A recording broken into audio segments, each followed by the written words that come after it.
Hello, Trojan fans. Welcome to another edition of the Peristyle Podcast. I'm your host, Ryan Abraham, joined not in studio, unfortunately, but remotely. We got Mr. Triple Double, Connor Morrissette, joining us from his lovely home in some undisclosed location here in Southern California. You know that song, Walking in LA? He didn't want to do that all the way down to Redondo, so he's doing this remotely. Welcome in, Connor. Thanks for joining us. Yes, thank you. Sad not to be in the studio. Excuse me, but I'll be back next week. Have no fear. Yes, no fear. He will be mobile. He'll be able to come down to the studio. We're doing this a little early. We're live on YouTube.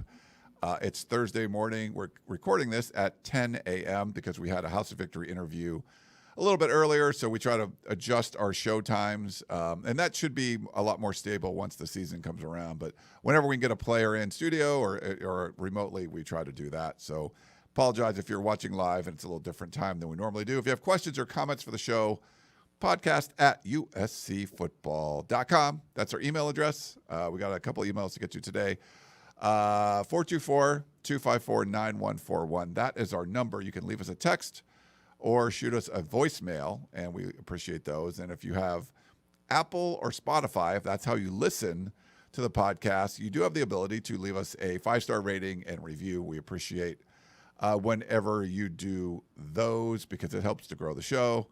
Apple Podcasts, I think we haven't had one for a month or so, so get over there. If you have an iPhone or iPad, you're listening to the show, just go over to the Peristyle Podcast page, leave us a 5-star rating and review. We appreciate that very much. We also appreciate Trader Joe's, who've been our partner for a while now. And last week, we just did the show, and I said I have to go into Trader Joe's and pick up some stuff. And I mean, it was literally within, like, I think right after I left the studio, went over to Trader Joe's and get recognized. And it was Mike in their Hermosa Beach.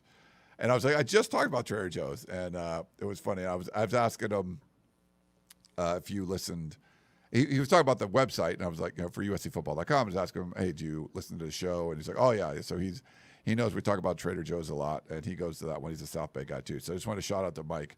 It was like a week ago because we did the show last week, but shout out to Mike who stopped me in Trader Joe's. Shout out to Mike. It's always funny to get recognized. It came up on the board the other day, the fan who called me triple double in front of my mom at Notre Dame. My mom still talks about that. He brought that up on our board. So that's always nice. But shout out to Mike. Thanks for going to Trader Joe's, and thanks for saying hi to Ryan. Yeah. Did we talk about that on the show? We talked about, like, when you got recognized, or I don't remember where I brought it up somewhere, but someone on the board brought it up, I guess. Yeah.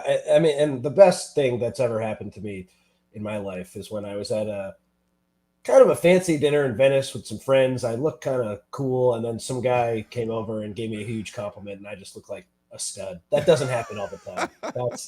That's probably the kicker for me. The Notre Dame one is great because my mom heard, but then that one in Venice, my friends were like, "Oh my god." Yeah, it is funny. Like, you have a girlfriend now. I have a girlfriend now, but like, if you're dating or you're on a date, even if like your current girlfriend, when people come up to you, sometimes it's like this weird look, like what? And but if you're like on a first or second date and you're like in some crowded place and someone comes over to you, they're like, "Hey, what's going on with this guy?" I'm like, "Yeah, we're like famous in it's like a niche, it's a very small, narrow sliver of society knows who we are." So that's kind of fun. But yes, thanks to Trader Joe's and Mike saying hello. If you are over at uscfootball.com, you can, and you're not a VIP member, you should do, like, obviously fall camp's in full swing. We're going to get into all of that. 50% off. It's a great deal. Go sign up. I mean, you will not regret it. Just go in there. So much great content. We're putting up stuff, every couple hours there's new things going up. And, the guys were at the practice last night until doing instant analysis till close to midnight or whatever. Crazy stuff. But there's just content going up all the time. You will be the most informed fan for USC football in your group for sure if you go get a membership to uscfootball.com. Give me my 30th year next year. Like, this is insane. Been doing this a long time. So appreciate the people that have been there. People have been with for decades, which I appreciate that. But if you're not, you want to join, it's a great time to do so. So go check that out. Connor, So fall camp, we got some things we want to talk about. Fall camp for sure. 7 practices in. We'll talk about that a little bit. And we did our predictions for if the offense or defense is going to finish better for the season, ranked higher at the end of the season. It was a question we got on the Peristyle, actually, from asianwoof. So we'll go over that a little bit, like our answers and what we have. We have a couple questions and stuff to get to. And if you have questions, if you're watching us live on YouTube, you can go put a comment on there and or a question, and I'll put them up on the screen. So we got some people watching us live, so I will try to monitor that as we go. It's a little different with Connor remote, but I'll do my best to kind of keep up with your comments and everything. Jeff was the first one in the chat, if you're keeping track at home, and he says, let's go, Jeff. We appreciate you coming on there and all that. Roger had a couple comments. He says, I like the new discipline that Coach Carroll, he's talking about Trumain Carroll, has brought to the team. And we appreciate, I agree with that. He seems to attention to detail, all of that. Seems to be more prevalent around the football team right now, Connor. Yeah, definitely agree with that. The early returns on, Coach Carroll have been very good. I can start the show with kind of an opening take of sorts. So we've seen 7 practices, and they've had 7 practices. I think we've been at like 4 of them. And so we've seen the viewing periods, and camp is off to a good start. And I keep getting the question, what's different about this year? What's different? Why can we expect things to be different? And then when you look around the roster, I think first, the big difference is the defensive line. That's where I start. That's the group that Lincoln Riley hasn't really had a group at USC that's looked like this group, where they have a lot of depth and there's some young players who are impressing. And that's the area of the team that I say is the most different. And then we'll see how big of an effect that can have on the season, of course, but it has to have somewhat of a good impact. How big that is will remain to be seen. Excuse me. I got to stop clearing my throat here. So I start there, and then you kind of bounce around. I think USC's had really good receivers under Riley. They've had Caleb Williams at quarterback. Like, I think the one position group that you can really sink your teeth into and say, if the season goes better than a lot of us expect, this is why.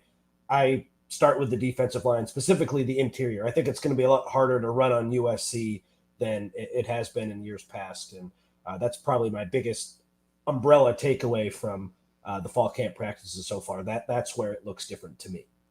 No, I would agree with you on all of that. And we have been able to watch 2 full practices, which has been nice. We're not allowed to report on the stuff we're seeing, but I think it's good information, obviously, for us to just get a feel for like, oh, I haven't seen that guy before, and he looks good in this drill, or, oh, I thought this guy would look better, or I thought he'd be playing here. And so there's some good stuff as far as that goes from the viewing periods. Wednesday, they were supposed to have a practice in the morning, moved it 12 hours to the evening. So I know you guys were out there late doing incident analysis and stuff, but we did hear from Lincoln Riley after one practice. We heard from Luke Heward after a practice. I think we had Riley and a bunch of offensive players on one practice, and then Riley and Danton Lynn and a bunch of defensive players. So we've kind of got a good feel for, media day was last Monday, so we got to talk to a lot of players, and we got assistant coaches and all that. And now we've sort of get to see a week's worth or whatever, four times worth of practices and stuff, just kind of getting a feel for where this team is. But I agree with Connor, the stuff that kind of looks different, even just the beginning of practice looks different, to where they're stretching. And, I saw them do up downs during a stretching period. So they weren't doing things right, up downs, and we've seen that, some of the other portions where there's something, something wasn't done right, and the team stops. And so I think the detailed part of it, makes a difference. Just looking at some of the bodies on the defensive line, just bigger humans than what we've seen before, some of the big differences out there. And I think just overall depth is really good. I think the biggest concern is probably the offensive line, as far as like, some guys have come in and we saw reps with them, like, okay, that guy looks like they can play, and other people weren't as sure. But I'd say that's probably the biggest concern right now. And then, even from like Jaden Maiava, I felt, pretty confident watching him. It seems like he's made steps. We'll see if that translates. But looking at him, before versus now, it seems like, okay, I think he's advanced. So I think overall I feel pretty much better about this team, and the biggest concern being the offensive line.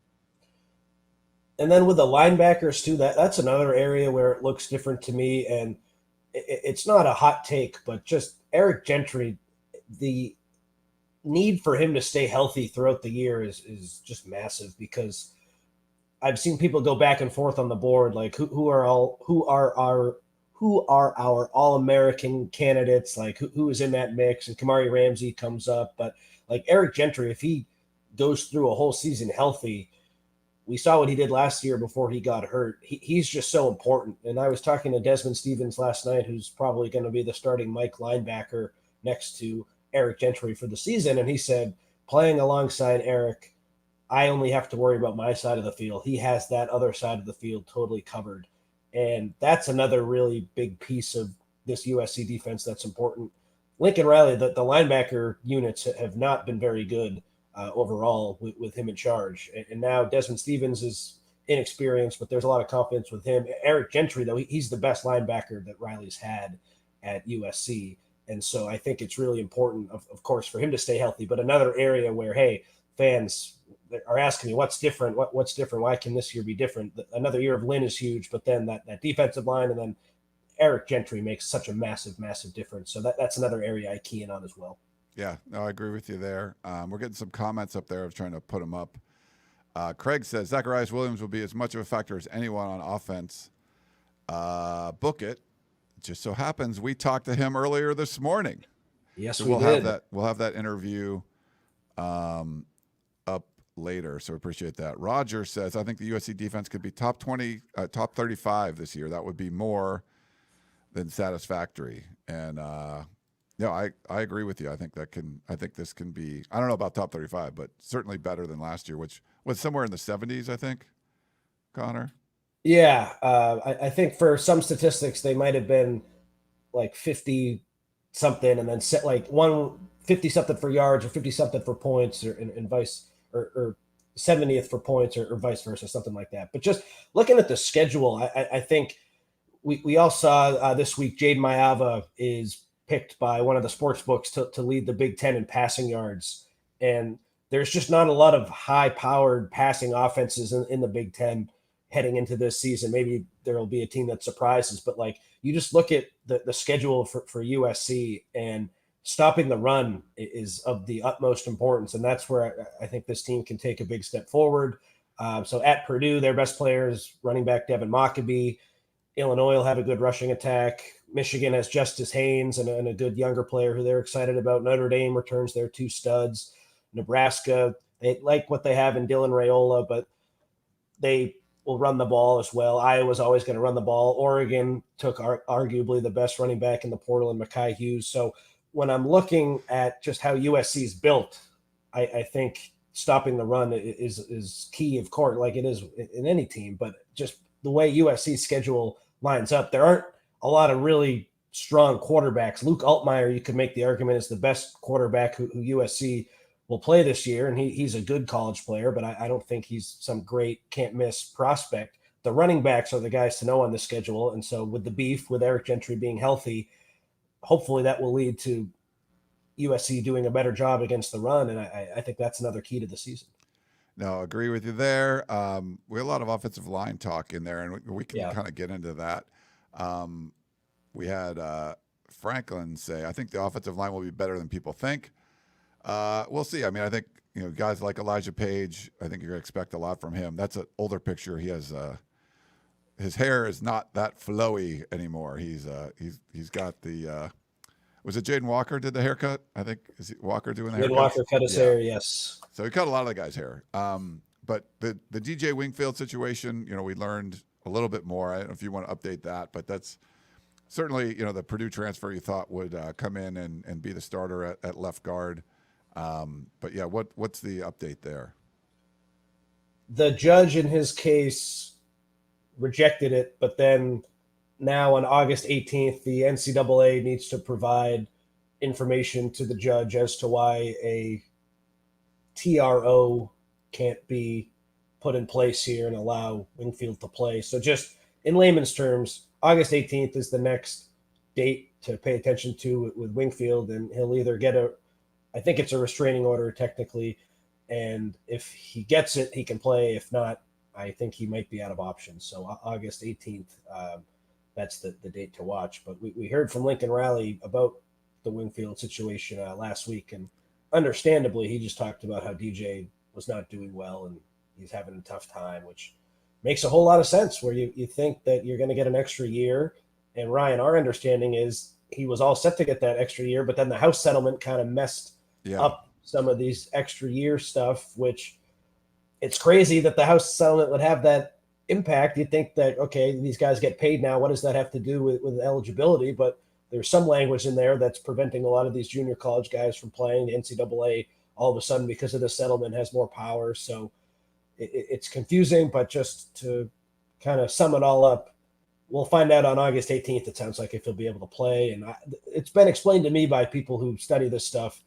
It's inconsistent, so it's not a done deal by any stretch, but the odds are against him, and it's maybe a 20 or 30% chance he'll be cleared. Yeah, I agree with you there. He's not practicing right now, so he's coming out to practice in street clothes most of the time. And, Lincoln Riley said he's just not really in a great headspace, as far as you thought you were going to play and you're not. It also sounds like the legal action is more of like delaying it so he can play. And then, if something changes after he plays, it doesn't really matter because he's already played. So so August 18th is kind of like the drop dead. Find out if he can come in or not. And if he can, then USC gets some more depth on the offensive line. If not, that's not good. So any of the other observations from practice? We have some questions. The chat's been really active, so that's awesome. We are live on Facebook and YouTube. So I don't think we have any Facebook. Yeah, if you're on Facebook, Bobby's over on Facebook. So Bobby. If anyone's, hey Bobby, if anyone's watching on Facebook, he put all emojis in his comment. And for whatever reason, this system, when I put up emojis, they don't work. So just text shows up. So if you only put emojis, nothing's going to work. As far as like me putting them up on the screen.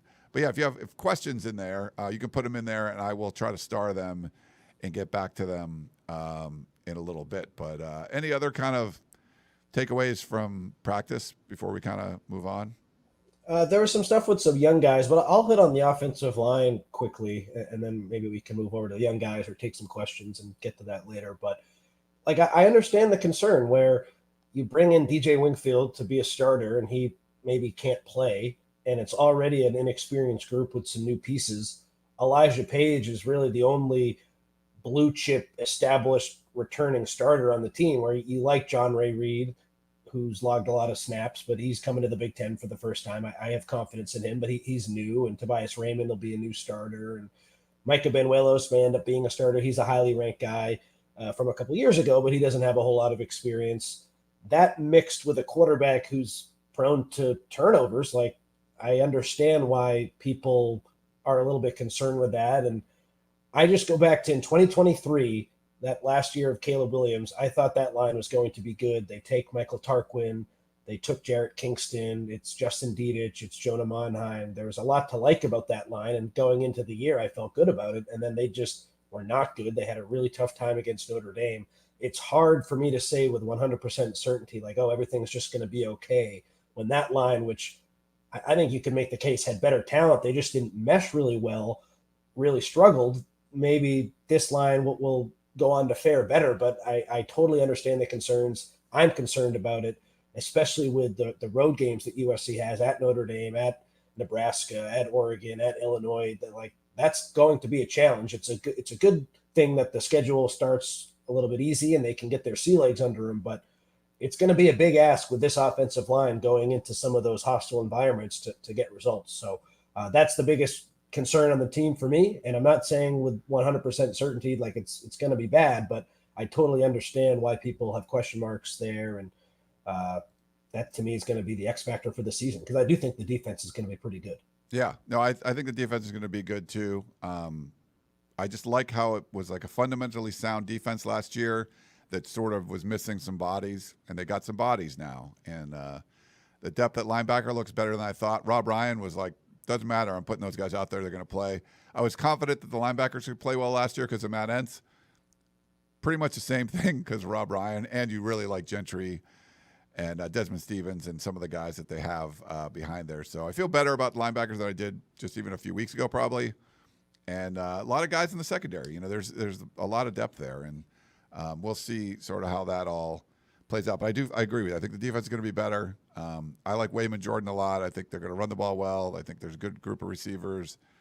More confidence in Mayavan than I had before. Just how is that offensive line going to hold together? So we'll see with that. The Coaches Bowl came out also, and USC is not on there.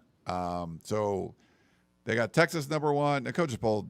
I first of all, watch lists are coming out. I never talk about watch lists because I think they're terrible. I have zero interest in watch lists. USC guy, I get all the emails that USC guys are on this watch list or whatever. The one you point out, Marquise Lee came to practice last night, if you remember that, and he wasn't even on the Biletnikoff watch list is massive, and he wasn't even on it to start the season, and he won. So you weren't even on the watch list, and somehow you win the thing. Like, that tells me watch lists don't mean anything. But Texas is number one. But as far as teams, in USC's conference that the Trojans play, or just in the Big Ten, Ohio State's coming in at number 2. Penn State, number 3. Notre Dame, who USC gets on the road, is at number 5. Oregon, who USC also gets on the road, is at number 7. Michigan, USC hosts Michigan, number 14. Indiana, USC doesn't play Indiana, but they are number 19, also in the Big Ten. And then for others receiving votes, USC comes in, so it looks like they would be number 29 on this list because Oklahoma, Missouri, Louisville, interesting where Miller Moss is, and then USC. Iowa's, one of those teams receiving votes down there as well. Nebraska, a little bit lower down. Washington, USC doesn't play, but they're, in the conference receiving votes. And Minnesota, who USC played last year, is one of the teams receiving votes. So that's sort of like the Big Ten USC view of the coaches poll. Any thoughts on that, Connor? I think it's about right. Oh, I did have Illinois. Illinois number 12. Sorry, Roger. Yeah, my bad on that. USC plays at Illinois, number 12. I think with USC, it's about right. Receiving some votes, just need to show people that the progress that we think the team has made is real. And I understand it. I wouldn't be all up in arms that they're not ranked. They didn't have a good year last year. And something that I keep seeing that's kind of bugging me. It's like, oh, how can Texas A&M be ranked and USC not ranked? Are you kidding me? USC beat Texas A&M in the bowl. Like, the reality is the bowl games really don't count. And Texas A&M went 8-4 in the SEC, and USC last year was 6-6. Like, it makes a lot of sense why they would be ranked. I know the head-to-head game can kind of trip people up, but Texas A&M, their defensive line, they didn't have anyone in that game because they had 3 NFL draft picks, and you just have to throw out the bowl game. Those outside of those college football playoff games, those really don't mean a whole lot. The teams look totally different, and the reason Texas A&M is ranked, yes, is there maybe a slight SEC bias? Sure, but they won 8 games last year. That's the difference. Yeah, no, I agree with you there. Had a comment early in the chat from Roger. USC is being snubbed by preseason polls after going 7-5, 6-6. USC and Riley have to prove it on the field, and I agree. Yeah, exactly.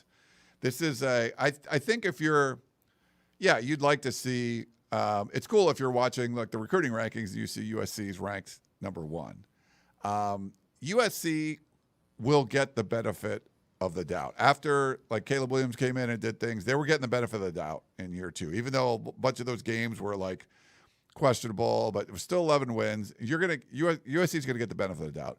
USC goes out and wins the first 4 games, which they should. Like, they'll start getting love, but it's more one of those things where just have to show some signs of life. Like, if you think USC's got a do not resuscitate sign on, it's like, this is a thing where people want to be able to overrank USC, but you can't go 13-11 and lose like Maryland and stuff and get overranked, but just show a little bit of sign of life, and people are ready to elevate USC probably ahead of, Peter Prinzel them up, ahead of their level of competence. But I think this could be a very competent team, and a team that's like nationally ranked, certainly by the end of the season, but you have to go out and show it. The last couple of years, you've thought the same thing, and they haven't shown it. So you're probably at a better spot just being, underranked. And I know there's arguments of where you're going to be. Yeah, I think there's certain teams, like in Indiana coming in unranked, that they looked really good. You're sort of playing catch up the rest of the year. Where USC, if you come in underranked and then look like you're alive, you're going to jump up higher just because they've seen you do that before. So I don't think preseason ranks, and people, I think there's a preseason question in there we'll get to a little bit, but preseason rankings question, I don't think it hurts USC as much just because that team gets the benefit of the doubt more than not. So just show some signs of life, and I think they'll be okay. Yeah, that's all it comes down to, where people just remember the road defeats last year, how bad USC was on the road. Like, I mean, people get mad when we rehash it, but like that Maryland loss did a lot of damage, where they won one Big Ten game, and it was USC. So it's hard to rank a team after that, even though there's been an off season of progress. I also think too, there's a perception out there like USC, I think they did well in the transfer portal, but then The Athletic today comes out with a list of their 100 best transfers, and USC doesn't have a single guy on it. So did Keyshawn Silver get snubbed? Probably, where he's the number one defensive lineman in the 24/7 sports rankings. But like, I understand why they would leave out USC players where they didn't get that home run, like surefire guy with NFL buzz. Like Silver has some NFL buzz, but like, he's not a David Bailey, where if you get him on the edge, it's like, okay, this is a real pass rusher. This is someone who can, like, for sure help from a year ago. So I think while inside the USC bubble, there's a lot of buzz, and it's deserved. Nationally, people see last season, they see the transfer portal, they maybe think it's a little underwhelming. People still get stuck up on like Deuce and Zachariah Branch leaving, and that kind of hurts from a perception wise. Or from a perception perspective, but I think we kind of are in this every day, and we are in that USC bubble, and the progress that's been made is definitely a lot better than what they've lost. And I agree with you, Ryan. Just because they're not ranked right now doesn't really mean like the year is toast. Like, they just got to go and prove it, because the last couple of years they've struggled, and that's just the reality. And I think everyone with a good head on their shoulders understands that. It's not some great snub. You got to prove it to get on it. So yeah. We'll see how the year goes, but yeah, start 4-0 and then go play at Illinois, and then that's when it really starts. Walter says, Connor, how's Oklahoma ranked going 6-7 last year? They were 6-6 and then went to a bowl and lost the bowl game, right? Yeah, they lost to one of the service academies. Yeah, I think it's the buzz of the quarterback. Yep. I think it's the buzz of the running back, Jaden Ott, who they got. But their schedule is hard. I probably wouldn't rank them in my top 25 if I it's a very hard schedule. Yeah. But John Mateer but they bring his offensive coordinator as well from Washington State. And like you said, Jay Knott was one of the best running backs around. I think they've made bigger portal splashes too. Yeah, but like, I'd rather be USC than Oklahoma. I think Oklahoma 100% is in a tough spot this year. Their league is obviously hard. Like, they're relying on a lot to go right. I think nationally, I'd rather be a little bit under the radar and not have these massive expectations, because I think in the past couple of years, USC has had massive expectations, and they didn't really work. It's probably better for them to sneak up on some people. I think Oklahoma, I'd be surprised if at the end of the year they're ranked. Mateer, people love him, but man, like, they just weren't very good last year. I have a hard time believing that they're just going to suddenly turn it all around. I'll look at their schedule here, because schedule is very difficult. Yeah, it's a murderer's row. So I understand that the question, they went 6-6. Why are they ranked? It's because of the offseason buzz that they've created. But yeah, they got Michigan, and then Texas, South Carolina, Ole Miss, at Tennessee, at Alabama, Missouri, LSU. Like, good luck. That's all in a row from Texas, South Carolina, Ole Miss, at Tennessee, at Bama, Missouri, LSU. They're not going to be ranked. Yeah. I mean, if they go through that schedule well, then they should be like that's national. Then they'll win the national title. Yeah.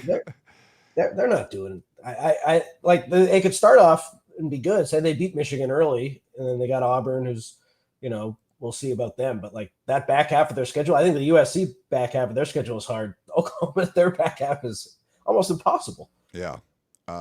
Crazy. All right. What other thing I wanted to bring up before we'll get to some questions. So again, if you're watching us live in the chats, I've starred some of your questions. I saw them come through, put them in there. Let's get a Facebook question. Someone watching on Facebook put something in there. So I think it was a month or two ago, Asian Wolf from the Peristyle. If you're not a member, go over there.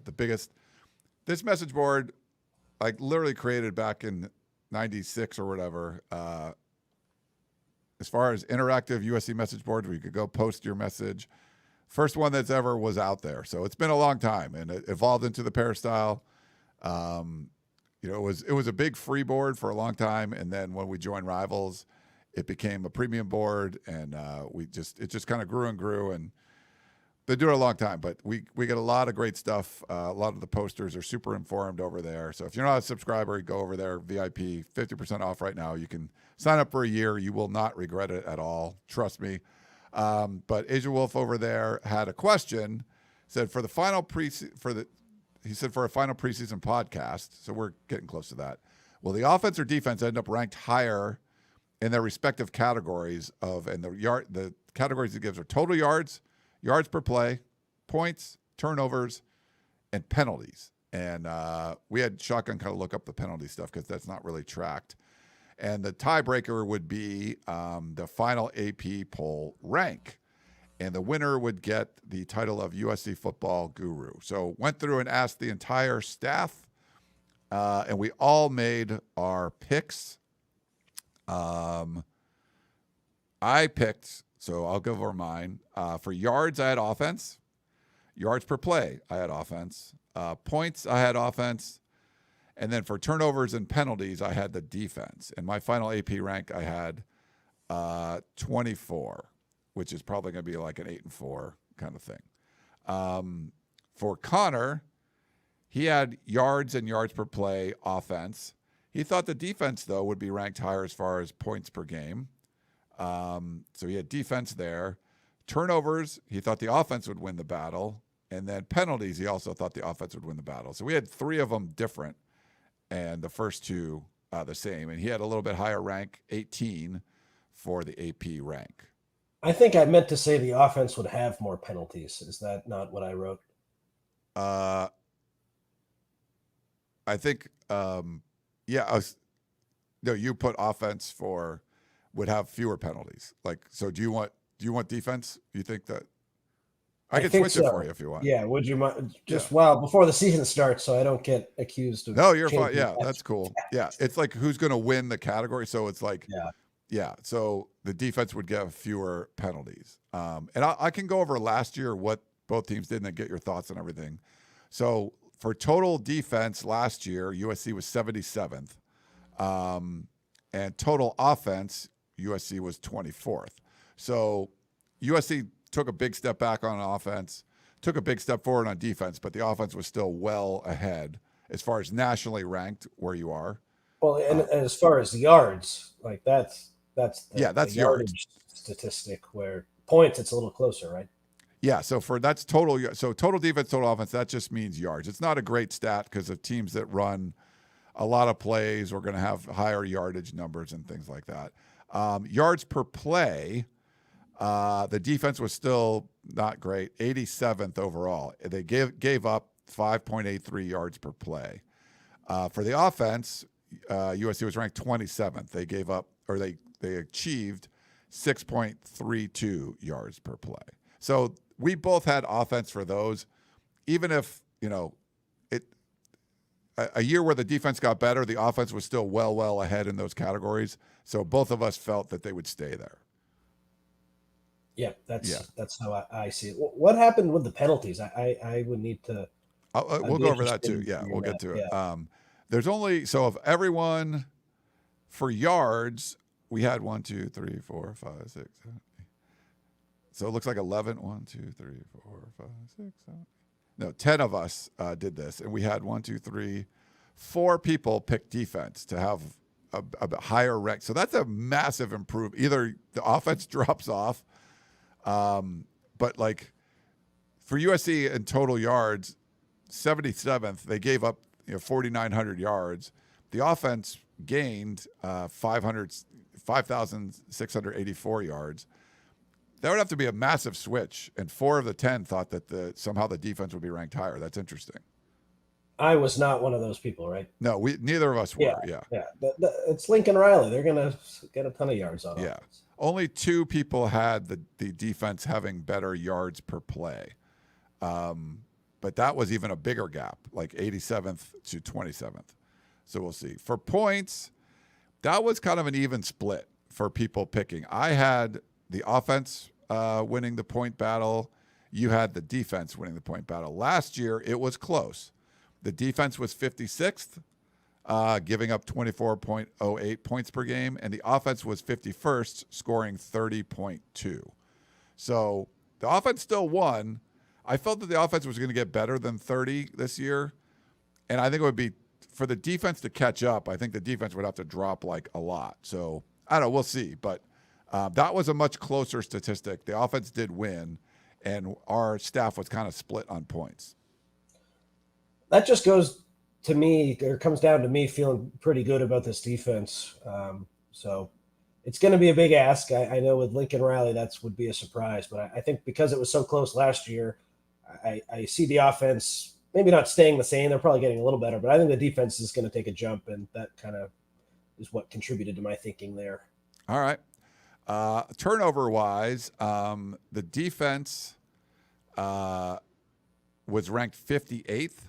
So they forced 18 turnovers, and the offense was ranked 96th. So the defense won this category.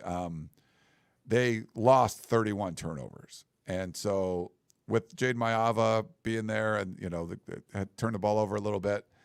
So the defense won this one pretty handily last year. I stuck with the defense. You said the offense. You think that's going to switch? Yeah, so just to make sure I'm making sense, I think the offense will do a better job with the turnovers? Yes. Okay. That's what you picked, unless you want to change it. But I'm wondering if I meant to change it. Sorry, I know we're doing this on the fly. That's okay. I'm a little nervous about Mayava. It's like, which one's better? Like, do you feel the offense is going to turn over less, or so like the offense could do a pretty good job not turning the ball over, but if the defense forces 40 turnovers, then they're going to be ranked higher, but the offense could still do what they did last year, but if the defense is really sound but doesn't force a lot of turnovers, it just depends who's going to be ranked higher at the end. I might have you switch me. All right, you want to? So I'm talking you into this. Okay, so you want defense. All right.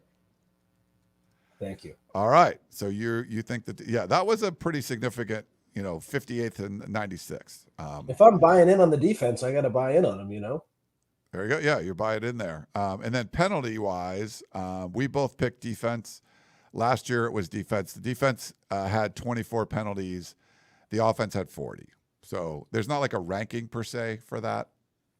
But there were fewer defensive penalties than the offense had penalties. And I think just in general, that's probably the case. There's more offensive penalties in general.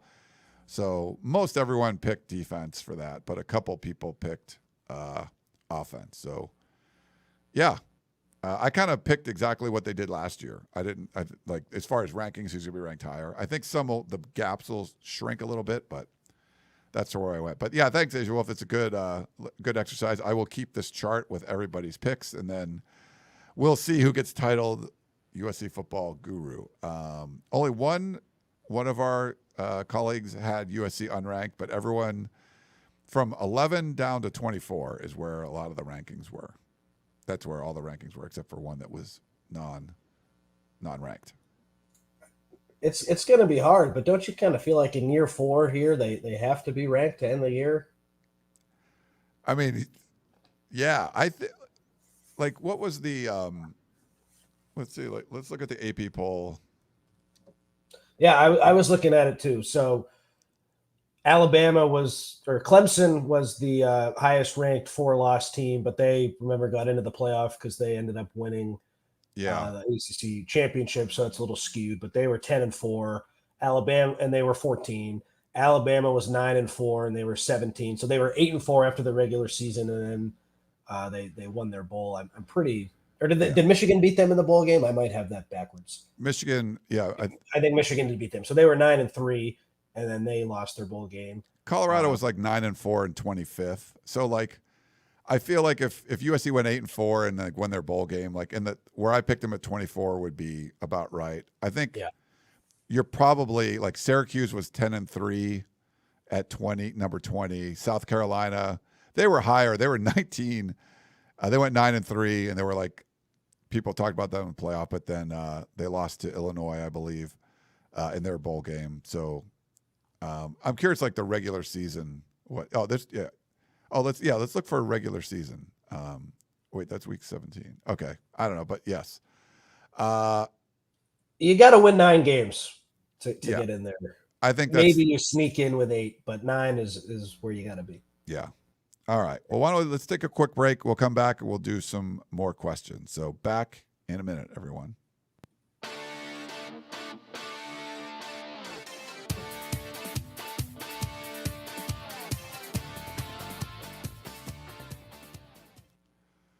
All righty. We're back here on the Peristyle Podcast.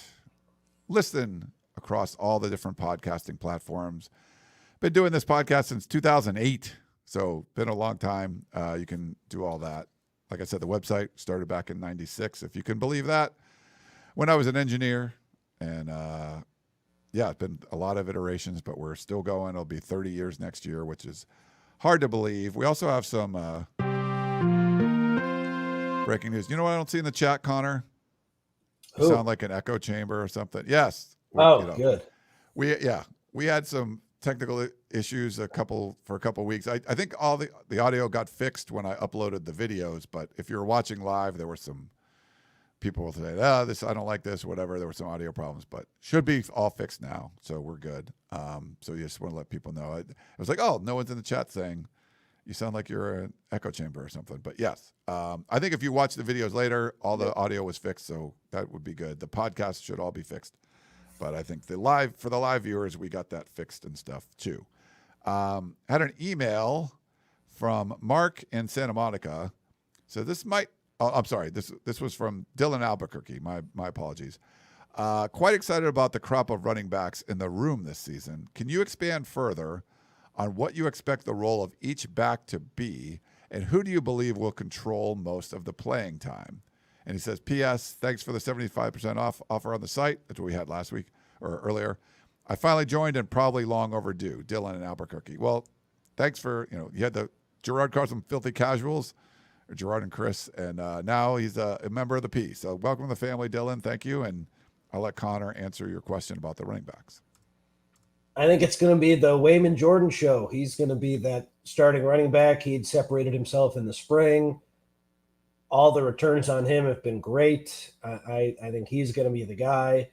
And then what's so nice about this room is Brian Jackson, I do think will have a role, maybe a short yardage role, but he's going to be in the mix as well. Then I look at Eli Sanders as that third down change of pace back. But all three of those guys have had success as the number one running back in their college careers. Jackson, it was only for one game against A&M, but he had a nice game in that bowl game. So I think there's some confidence with him. And that room, I think they were the only room to have 3 running backs on that Doak Walker watch list, which is the watch list for the nation's top running back. So, I think it's a really good room. They like what they have in there, but who's going to be the guy to fill the shoes of Marshawn Lloyd and Woody Marks? It looks like Wayman Jordan's got next on that. So I'd buy a lot of stock in him.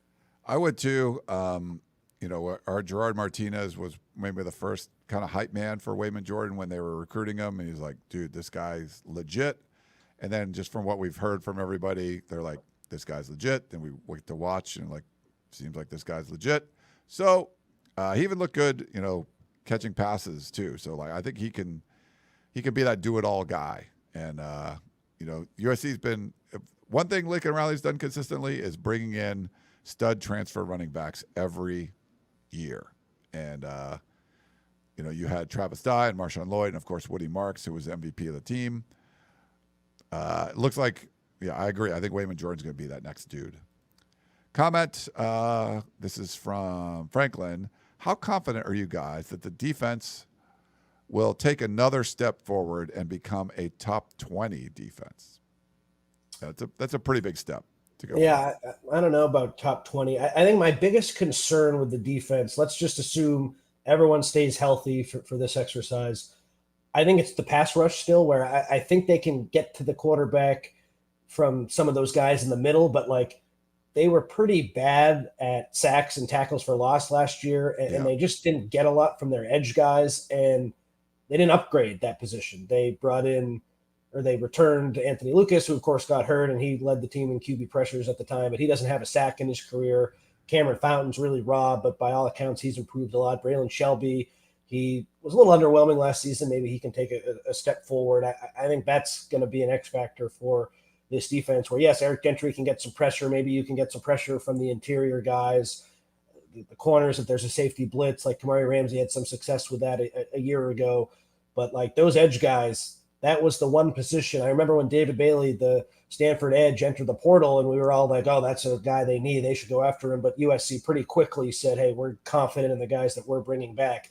They're betting on themselves, and that bet needs to pay off for them to really become a top 20 defense. If that ends up happening and they take a huge step, then I think the edge rushers will have a really good year. But that's the position that I kind of get a little nervous about, where they don't have a ton of depth. Cameron Fountain, they're asking a lot of him, and it's only his second year, so we'll see. Yeah. It's a big step to go from like mid-70s or high 70s to top 20. But, I mean, it was way better last year. And if you can add the element of the negative plays, and I talked to Danton Lynn about this at Media Day, and just, it's a big, important part of it. And they just weren't able to do that very well. You get a few turnovers, force a bunch of negative plays, you get third and longs. And USC was good on third down, but they did give up yards, and they were bad on fourth down. So I think if you had like a sack on second down and then you still get the team off the field, but it's 3rd and 7 instead of 3rd and 1, and they're not going for it on fourth down, you get the ball back. So I think that was like kind of the next step. But having those negative plays is going to be a big part of their success this year. This one's from YouTube also. Biggest surprise in terms of position group as you guys have watched practice? Well, I'll just ask you, Ryan. I mean, we can't really talk about the full practices. So yeah. From the media viewing period, biggest surprise? It's tough. I mean, I think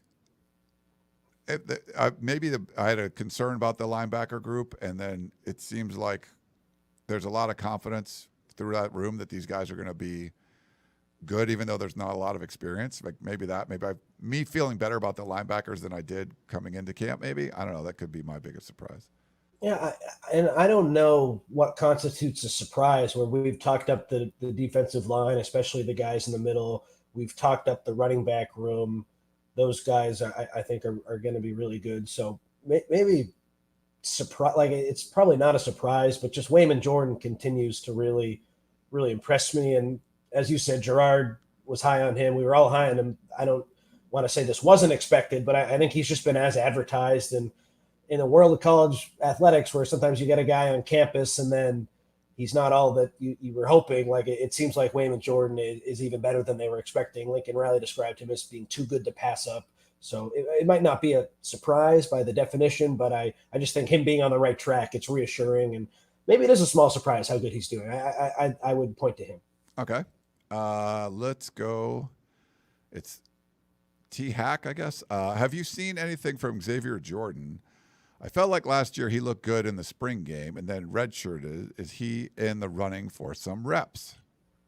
I would say he is in the running for some reps, but it's a very stiff competition. I think Zach Williams from Utah will be competing for a spot there, but I know the staff likes him, and based on the media viewing period of practice, he is more involved than last year, and I'd say right now it's 50-50. I think he has a chance to be in the rotation, a chance to do some things this year.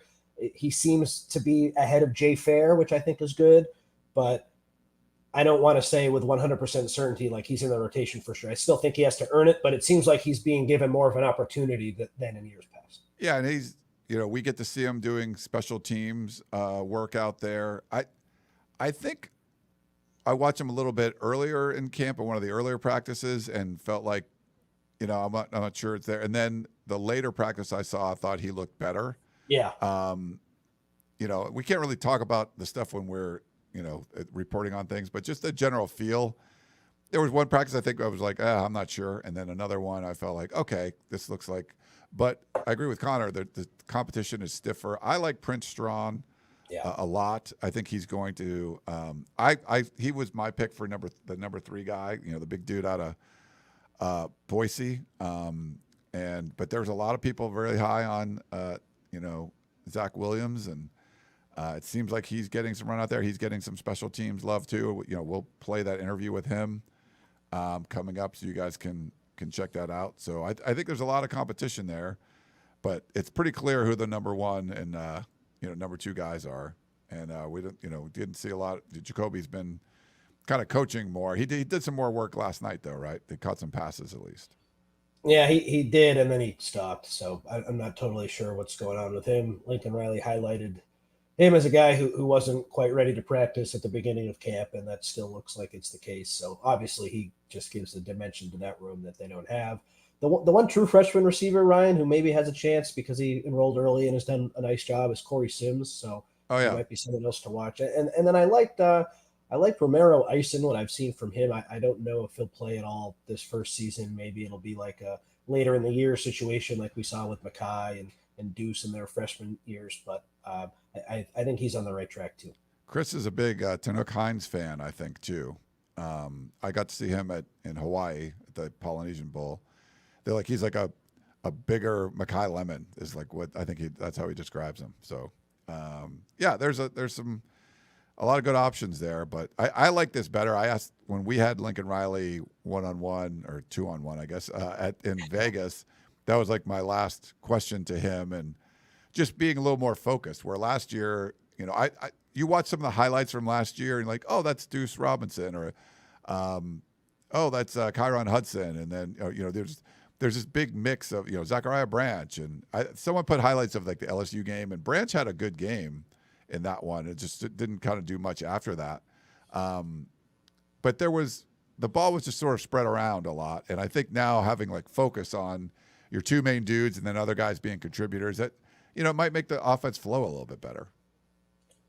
I think so. Having those roles is huge. Last year they went in and those roles weren't clearly defined. And I think you had a bunch of guys who felt like, hey, I should be the top dog. And that was challenging, and it led to some people leaving. You never want to say like, oh, they recruited too many good players like that. That's the wrong way to look at it. But it wasn't a good fit last year, and the quarterback was inconsistent, and people were frustrated with the reps. I don't think that will happen this year, where if Jacoby Lane and Mackay Lemon are healthy, they'll be on the field a hell of a lot, and then the rest of the group will be determined. Yeah, go watch the opener with LSU, and then watching you had the feeling, okay, Zachariah Branch is going to have like this huge year, and it just didn't happen. But it seemed like it started off well, and then after that, for whatever reason, it didn't. Have you gone back and watched some of the games from last year? I want to try to do as many as I can before the season starts. But I always watch them for the second time, like the week after, so I haven't gone back since. Yeah, he had 4 catches for 56 yards against LSU. I thought, his and he game had like a punt Michigan, return or a kick return too, like a big one. Yeah. His game against Michigan was good too. Oh yeah, okay. And then I guess against Washington he had 100 yards, but I don't know. That game was kind of a blur. Good for him. That was his 100-yard game. And if you had asked me what was his best game, I would not have said Washington. No, I didn't. I forgot that one too. Yeah, Donnell Smith. I'm sorry. Go ahead, Michigan. No, I was just going to say he looked good against Michigan. Donnell Smith, do you guys think preseason rankings hold a lot of weight? I believe they do. I'll give you a few thoughts from the beginning. I think for a program like USC, you're not hurt as much because if you get good, people are used to you being good and they'll put you up. I think for like Indiana last year, you're fighting an uphill battle. You have to prove every week that you're good, and they're looking for reasons for you not to be good. But yeah, they probably carry too much weight more weight than they should. I don't know. What do you think, Connor? I think they're necessary. They get people excited. They get people talking. Some people get angry. I think one of the national college football reporters tweeted that last year, 13 of the 25 teams that were ranked in the preseason weren't ranked at the end of the year. I think that's I think that what was right. Yeah. the number was. So that's over 50%. So for 50% of the teams, it's valuable. And then for the other 50, they aren't able to rise to the occasion and answer their expectations. So, yeah, I mean, I like them because they're just a good starting point. That's all they are. Just because you ranked in the preseason doesn't mean anything. It means you have some expectations. But in terms of, going out there in the field and actually proving it, that holds no weight. So I like them. I want them to continue, but you got to take them with a grain of salt because half the teams who start the year ranked won't always be ranked at the end. Yeah, and then, I mean, should Nebraska might be better than Oklahoma this year, but Oklahoma's going to get the nod. And if, like, Ohio State goes out and beats Nebraska, I'm not sure who their schedule is, it's like an unranked team. But, Alabama beats Oklahoma or whatever, and it's like, oh, that was a ranked team. And so there's like little sort of things, but it'll, I think it clears itself out. I do feel like there's a need to have the same amount of conference games for each. I think that matters a lot too, because you can kind of inflate the numbers like, oh, we played this many bowl teams or blah, blah, blah. That's one thing. But the rank thing ends up being some bias sort of built in there. But it worked out last year where you had three 9-3 SEC teams that didn't get in, and they all had some bad losses. And I think South Carolina actually, they just the good teams, they lost to all the other teams that were bubble teams. So it was like, okay. But, Alabama losing to like Vanderbilt or who was Ole Miss losing to like Kentucky. Like there was a bunch of those that are just like, okay, you can't do that. But yeah, I think there's some bias in there, but I think for USC, it doesn't matter as much. If they look good, they'll get ranked and they'll move up quicker than like in Indiana where you didn't think they were good, and so you have to really prove that they are. Brian, Elijah sounds so mature, coming into his third year as I think he means has the field slowed down for him as much as the media has, from what you guys see on the field. I think you get I mean, last year he had a really good end of the year. His first 6 games weren't great. We all remember the Michigan game, and then the final 6 he was good, and I think he earned freshman All-American honors from some publications. So there's evidence that last year things have really slowed down for him. And I envision him being a good left tackle starter in the Big Ten with the potential to be great. And I would hope that after having the last 6 games last year where he was good, that he can continue that and just play at that level consistently. So we'll need to see if he can do it. But as far as the offensive line goes, I certainly feel the best about him, and he's at the most important spot. So that's good. Yeah, that's a good one. We got a couple more. Roger hasn't heard much about the tight ends. Is Walter Matthews contributing a lot this year? I like his size. If he contributes, it'll be as a blocker. I don't envision them putting the ball in his hands much. He's like 285 or something now? Or no, big. Lake McCree looks spry, and I think he's going to be the go-to tight end again, unless he gets injured. So I don't think a ton has changed in that room. I know they've recruited well. They have some good young guys. I like Nella Tapu from Northern California. I think his future is bright. I don't know if he'll have a role this first season, but looking at that room, I just think it's Lake, and then the Mark Bowman show will be upon us next year. Yeah, he's just so big. I mean, it's hard to not say that guy's going to be a tackle. You've seen it happen a bunch of times before. I don't know. Well, yeah, I mean, that I get what you're saying, but his dad has said publicly that he'll play basketball before he'll change to a tackle. So I don't bet on that happening. But it's like he almost got even bigger. You're like, that's not – if you wanted to get down to, I'm like 250, 255, you're like, okay. But the fact that he's like 285, you're like, oh, my God, you're like a couple cheeseburgers away from – and a lot of people think you can do really well there. So we'll see. We'll see what happens. Things change. Brian also wants to know, Lincoln Riley, bring back some I formation. I thought it was pretty ironic how Michigan won the Natty and used it to run the ball down our throats last year when Riley said before that I form is outdated. I just don't think it's going to be something he does. That's not really how Lincoln Riley goes about it. So I wouldn't bank on them doing a lot of I formation. No, that's not part of your like identity, and that's just not who Lincoln Riley is. You can't ask somebody to change. It's just, if you can say like, Connor's got a younger brother and they're both in school. Connor's studying journalism and his younger brother studying, engineering, and like his younger brother makes like the dean's list. And you're like, see, Connor, you should take more calculus. It's like, no, for what Connor does, he's not, no, that doesn't help him. Like yes, his younger brother had success, but he's got a different path. They're doing different things. You ran I formation because of years and years of dry, like that's what you do every day in practice. Like that's not what USC does. They don't have a fullback. Yeah, like that's not what you do in this kind of offense. And to be fair, the majority of offenses in college football, they've got away from it. Yeah, it was fun to see Stanford put 2 extra tackles in sometimes and 2 tight ends, and but that's the way that team was built. And that's something you just pull out of nowhere. You can just pull it out of your ass and say, here's what we're going to do. So that's not part of their identity. And so I don't think, you don't have any fullbacks. I don't think you're running I formation a whole lot. Like, they'll do some things where you want to see them run the ball more, but I wouldn't say I formation is the way to go. All right, we got one last one, it looks like. Ted, would USC ending the season ranked number 24 be helpful or harmful to Riley? I like this. Helpful. You think so? Because I think that would be – so if you're talking about regular season, I think that'd be 8-4. I think that's how you – I don't think if you're 9-3, you're ranked 24. Certainly not 10-2 and not 7-5. You would probably have to be 8-4.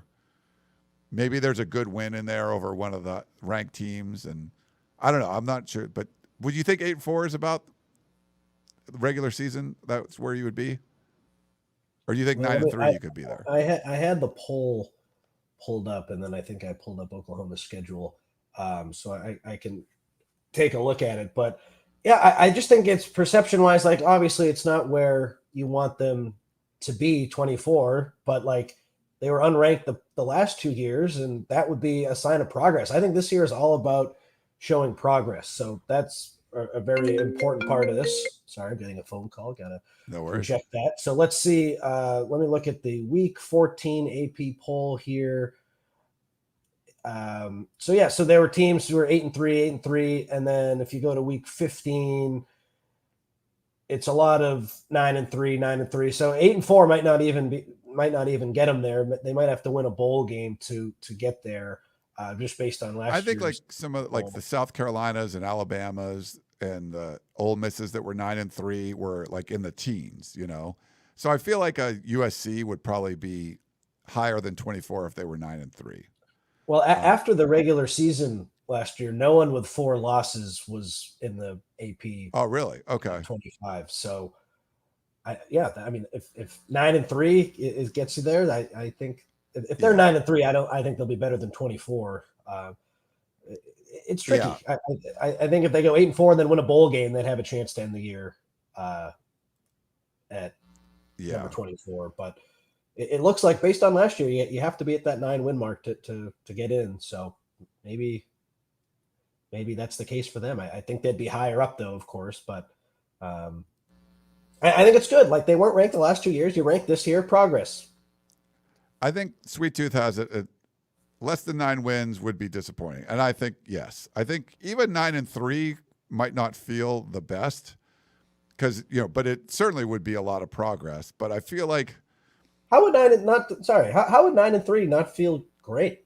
Like the schedule. I mean, Notre Dame, Oregon, those are 2 really challenging games on the road.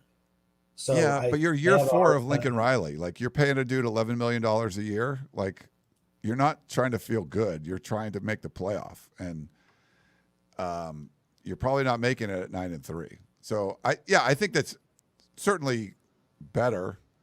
I think 9-3 would feel good, and then you have a lot of momentum heading into next year, and then next year should be a pretty good season. I mean, going from 6-6 to 9-3, a 3-game improvement. That I don't know if you can do much better than that. Jeff has a comment. Oh, wait, sorry. Let me pull up Jeff's. You can't spend the amount of money they spent on this roster to finish number 24. That's bad. He said, not saying it's natty or bust, but 24, that's bad. I get it. I understand. They did spend a lot of money. They spent a lot of money on a lot of stuff. So I think I don't think you can use last year as like, oh, 3 wins better in the regular season. That like I don't think you can. You don't get a grace period of like you should have been at least 8-4 last year. So I think. Well, let's call it for what it is. Last year should have been the year to set up this year, and they've just been so late on everything. So I find it's just hard for me to say that like I see this team as a 10-2 team and like there's going to be all this progress. I think they've made progress and they'll be better, but I look at it as a 2-year thing more than a 1-year thing. I don't know if they're set up to be a playoff team this year. I don't think they have a playoff caliber offensive line, and the jury's still out on the quarterback. Like, to me, with the group that they have, even though the coaching staff gets paid a ton and they put a ton into it, like a 9-3 year based on what happened last year and how they're recruiting, like I think you can sell that, and that's pretty good. Yeah. All right. Well, we'll see. Can only do them one game at a time, so you're going to go out and win some of those early ones. And, we got to see weeks or so worth of practice. We'll keep coming back. We'll be back next week and chat some more about what we've seen out there. If you have any questions, like I said, send us to podcast@uscfootball.com.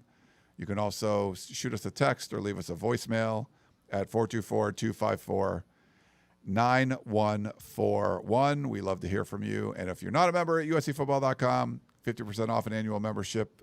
Trust me, you will not regret it. If you do, email me and I'll make it right for you. But just go sign up. If you're just a filthy casual now, you're free. Listen to the podcast, watch videos, whatever you want to do. Go sign up. Read the Peristyle for a while. So many informed USC fans out there. You're going to be like, oh my God, there's so much going on. There's 24 hours a day. You can go over there and read some interesting stuff. So you will not regret it. And if you do, email me. I will fix it. I'll make it right for you. That's how much I have confidence that you will enjoy it. If you're listening to this after the first hour, you will enjoy in getting in there and reading all the stuff. Anything last thoughts, Connor, before we take off? No, it just feels good to be back into the swing of things. Practice tomorrow, so we'll have instant analysis and some stories from that. And I think they got a scrimmage the following week that we can watch. Can't report on it, but we'll learn some more then. Season's getting close, Ryan. Missouri State, it's a little over 3 weeks, or a little under, what is it, 23 days away, a little over 3 weeks away. Yeah, pretty exciting. Got college football right around the corner, and we got you covered here on our YouTube channel, our Facebook page, and, of course, uscfootball.com. Anywhere you can get the Peristyle Podcast, other podcasting platforms, we'll keep covering it for you. We're going to be putting up 4, 5, 6 shows a week, so make sure you check that feed if you like listening to the podcast. But for Connor Morrissette, I am Ryan Abraham. Hope you all enjoyed the show, and we will talk to you next time.